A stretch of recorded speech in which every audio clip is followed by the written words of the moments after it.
Hey, hi. If TDS provision are applicable on your entity, you should be little bit more conscious from 1st July 2021 because there is a new section 206 AB will take effect from 1st July 2021 and it's all about TDS provision. So in such video, I'm trying to explain you how new section 206 AB will affect your entity, will affect your activity. So doesn't matter how you are running your activity as a proprietor, as a company, or as a partnership, or you are under the management committee of any CGSH cooperative group housing society on which TDS provisions are applicable, or you are as a member of NGO, or you are doing your activity in any way. If TDS provisions are applicable on you, on your entity, new section 206 AB will also applicable on your entity. So इस video में I will try to explain you in a simple way कि किस तरीके से आप इस section को comply कर सकते हैं और अगर कंप्लाई नहीं करते in case of default what can be the consequences. तो चलिए स्टार्ट करते हैं. सेक्शन 206 AB असेसी को कहता है, यहां assessee is you, your entity.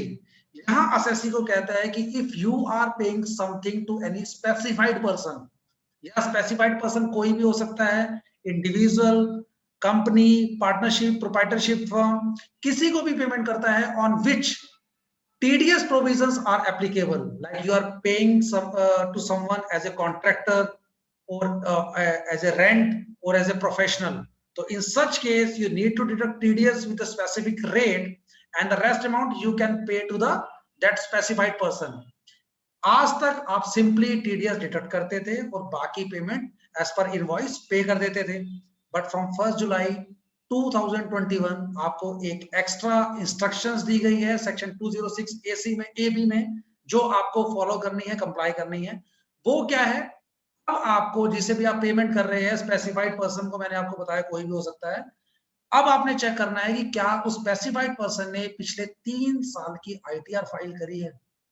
पिछले 3 साल में फाइनेंशियल ईयर कौन कौन सा आ जाता है? 18-19, 19-20 and 20-21. Although we have time to file our returns for financial year 2021, but we still need to cross verify returns of 18-19 and 90-20. 20-21 के लिए हम डिक्लेरेशन ले सकते हैं.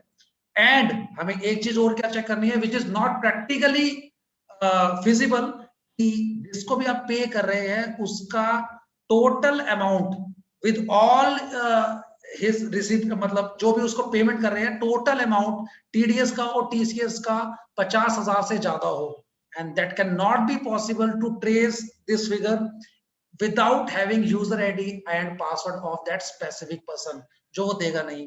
तो आप डिसाइड कर सकते हैं on the basis of first instructions, अगर उस स्पेसिफाइड पर्सन ने पिछले 3 साल की ITR फाइल करी है तो section 206 AB will not applicable on you.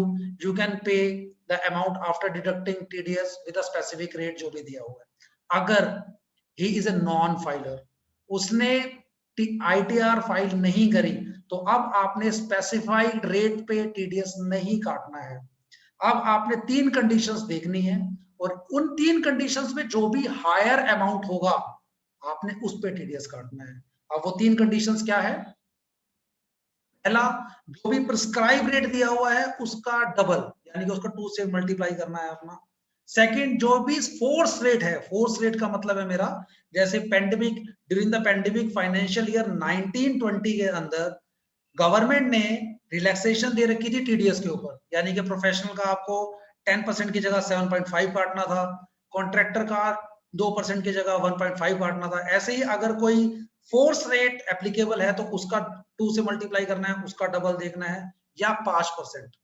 In 3 instructions में से which ever will be higher, आपको उस रेट से TDS डिडक्ट करना है, जमा कराना है, और जो रेस्ट अमाउंट है that you can pay to that specified person.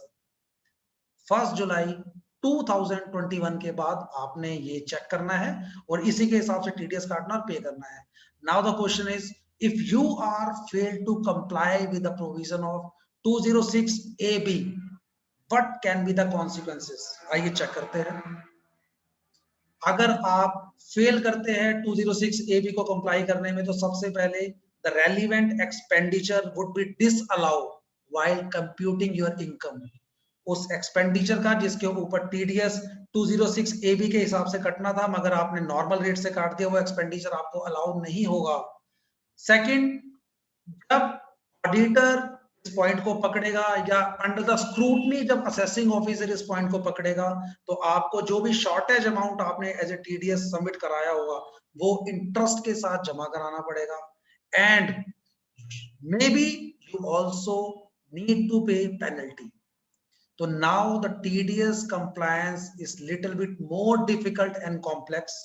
तो 1 जुलाई 2021 से आपने एक्स्ट्रा चेक रखना है एंड आपको कंटिन्यू अपने प्रोफेशनल के साथ जो भी आपके टैक्स प्रोफेशनल है उनके साथ लाइजनिंग रखनी है, so that you can easily comply with your all compliances. If still you have any doubt, I have mentioned my number below. You can contact me on WhatsApp. I will try to resolve any doubt if you have. Thank you so much. At the end, I also want to add one more point कि आप section 206 AB को comply करने के लिए क्या करेंगे। सबसे पहले तो अगर पॉसिबल है तो जितने भी हमारे कॉन्ट्रैक्टर्स या प्रोफेशनल्स हैं उनसे पिछले 2 साल की या 3 साल की ITR की एक्नॉलेजमेंट आप मंगाए और उसको अपने रिकॉर्ड में रखें। साथ में एक डिक्लेरेशन फॉर्म है जो मैं इस वीडियो के डिस्क्रिप्शन में लिंक डाल दूंगा, उसे फिल कराए, साइन कराए और अपने रिकॉर्ड में रखें। Thank you.